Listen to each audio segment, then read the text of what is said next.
नमस्कार दोस्तों, जनता coaching classes के यूट्यूब चैनल में आपका बहुत बहुत स्वागत करता हूं।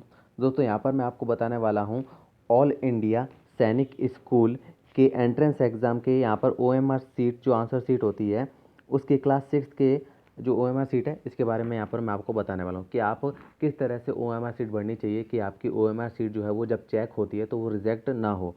तो इसका आपको ध्यान रखना होगा। ये किस तरह से करना है उसके लिए मैं यहाँ पर मेथड बताने वाला हूँ, तो आप इस वीडियो को ध्यान से देखिएगा और पूरा देखिएगा क्योंकि आपका एग्ज़ाम जल्द ही आने वाला है, या अगर दूर भी है तो भी यहाँ पर ये वीडियो आपके लिए इंपॉर्टेंट हो जाता है। तो यहाँ पर आप देख पा रहे हैं कि ये वाला जो यहाँ पर मैंने ओएमआर शीट ले रखा है। यहाँ पर आप देख पा रहे हैं कि ये वाला जो ओएमआर शीट है जो ओरिजिनल है, जो यहाँ पर आगे चेक होने के लिए जाता है, और ये वाला जो दूसरा आपको इसके पीछे ही अटैच्ड मिलता है, ये वाला जो है स्कूल कॉपी होती है। यहाँ पर आप इसको देख पा रहे होंगे, ये इसी के पीछे यानी कि जो पिंक कलर वाला ओएमआर शीट होता है उसी के पीछे अटैच होता है, जिससे आपके जो आंसर्स होते हैं वो इसमें कॉपी हो जाते हैं।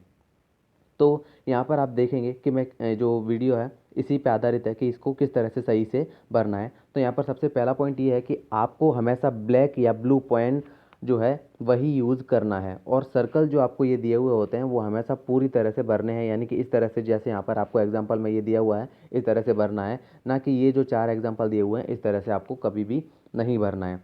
जैसे कि यहाँ पर एग्जांपल में आपको दिए हुए हैं, यहाँ पर मैं आप जूम करके बता देता हूँ। तो यहाँ पर ये इस तरह से जैसे आपने क्रॉस लगा दिया अगर गोले पे, ऐसे नहीं करना है, टिक भी नहीं करना है, या फिर उसको केवल एक पॉइंट लगा के नहीं छोड़ देना है, या कभी भी आधा नहीं भरना है। हमेशा इसको जो है पूरा भरना है, सही तरीके से भरना है। जैसे कि यहाँ पर आप देख पा रहे हैं कि इस तरह से जो गोला है पूरा सर्कल किया हुआ है। अब देखते हैं कि नाम में किस तरह की गलती आपको नहीं करनी है। तो यहाँ पर आप देख पा रहे हैं कि जो नेम का ये पोर्शन है, यहाँ पर आपका जो है ये पोर्शन आपको किस तरह से भरना है ये आपको दिया हुआ है। अब ये कैसे भरना है इसको आप ध्यान से देखिएगा। जैसे एग्जाम्पल के लिए मान लीजिए आपका नाम है अमित कुमार, तो यहाँ पर हमेशा इसको सबसे पहली बात तो ये है कि कैपिटल में भरना है। जैसे अमित कुमार है तो यहाँ पर ब्लॉक के अंदर ही नाम इसका आना चाहिए, तो यहाँ पर कैपिटल में लिखना है, ये सबसे पहला पॉइंट है। तो यहाँ पर अमित ये आपका नाम हो गया। अब कुमार भी लगाना है, तो यहाँ पर ये वाला जो ब्लॉक है इसको स्पेस में छोड़ दीजिए, यानी कि खाली छोड़ दीजिए।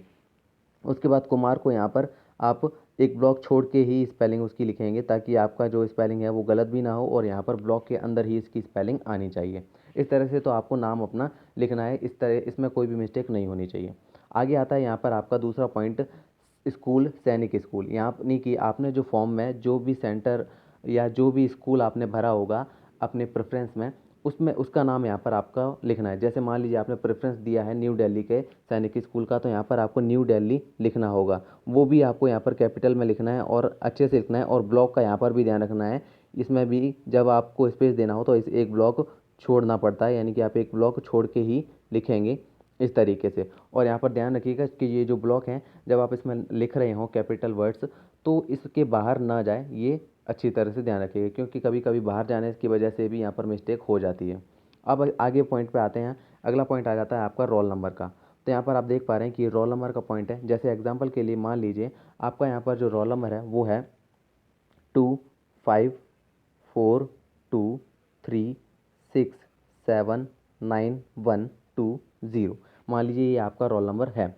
तो यहाँ पर आपको ध्यान रखना है कि जो भी आपका रोल नंबर है, जैसे एग्जांपल के लिए आपने ये जो भरा हुआ है 2, तो यहाँ पर इस लाइन में जो ये लाइन चल रही है ये वाली सीरीज़, इस सीरीज़ में ही आपको 2 को जो है पूरा सर्कल कर देना है। जैसे यहाँ पर 2 है तो ये वाला 2 जो है आप पूरा सर्कल कर देंगे अच्छे तरीके से, ताकि यहाँ पर जो है ये बिल्कुल खाली ना रह जाए। उसके बाद यहाँ पर जैसे 5 है तो यहाँ पर 5 को जो है आप अच्छे से सर्कल कर देंगे। इस तरह से हमेशा ध्यान रखिएगा कि ये जो सर्कल आप कर रहे हैं वो पूरी तरह से किया गया होना चाहिए।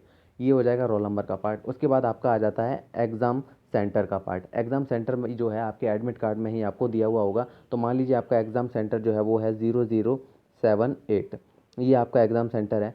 तो अगर आपका एग्ज़ाम सेंटर इस तरह से दिया हुआ है तो आपको 0 फिल करना है, यहाँ पर पूरा सर्कल करना है। उसके बाद यहाँ पर 7 फिल करना है, और यहाँ पर 8 को भी यहाँ फिल करना होगा। तो ये जो है 8 को भी फिल करेंगे। उसके बाद आ जाता है आपके यहाँ पर पार्ट 3। इसमें आ जाता है आपका क्वेश्चन बुकलेट सीरीज़, यानी कि जो आपको पेपर दिया जाएगा उसमें जो सीरीज़ लिखी होगी वो यहाँ पर आपको फिल करनी है हर एक डिजिट को। उसके बाद ये आप जो पॉइंट देख पा रहे हैं, ये वाला पार्ट जो देख पा रहे हैं यहाँ पर, ये आंसर सीट सीरियल नंबर, यहाँ पर ये आपको पहले से ही फिल मिलेगी। आगे नेक्स्ट बात करते हैं कि आपको आंसर जो देने हैं वो आपको अच्छे से ध्यान रखना होगा कि किस तरह से आपको देना है। यहाँ पर जो भी पार्ट, जैसे मान लीजिए एग्जांपल के लिए फर्स्ट क्वेश्चन है तो यहाँ पर उसका मान लीजिए आंसर है ए, तो यहाँ पर इसको सबसे पहली बात तो मैंने जैसे कि पहले ही बता दिया कि इसको आप अच्छे से फिल करेंगे। इसको अच्छे से फिल करने के बाद यहाँ पर आपको ध्यान रखना है कि अदर क्वेश्चन का अगर आंसर आपको, मान लीजिए आपको आंसर ए पहले कर दिया और आपको सी आंसर सही लग रहा है, तो इस तरह का आप यहाँ पर कुछ भी नहीं कर सकते हैं। आपको एक क्वेश्चन के लिए एक ही सर्कल पूरा भरना होगा, ये अच्छे से ध्यान रखना है। फिर अब आ जाते हैं यहाँ पर लास्ट पार्ट, ये आंसर के लिए हो जाएगा। यहाँ पर आप जानते हैं 125 क्वेश्चन होते हैं, तो जैसा कि यहाँ पर आप देख पा रहे हैं कि 125 यहाँ पर क्वेश्चन जो है लास्ट तक आपके दिया हुआ है। फिर इसका लास्ट जो पार्ट होता है वो हो जाता है यहाँ पर आपका सिग्नेचर का।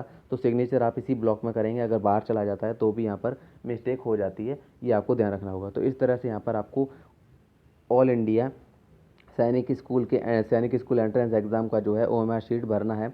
ये क्लास 6 के लिए है, इसी तरह से क्लास 9 का भी होता है।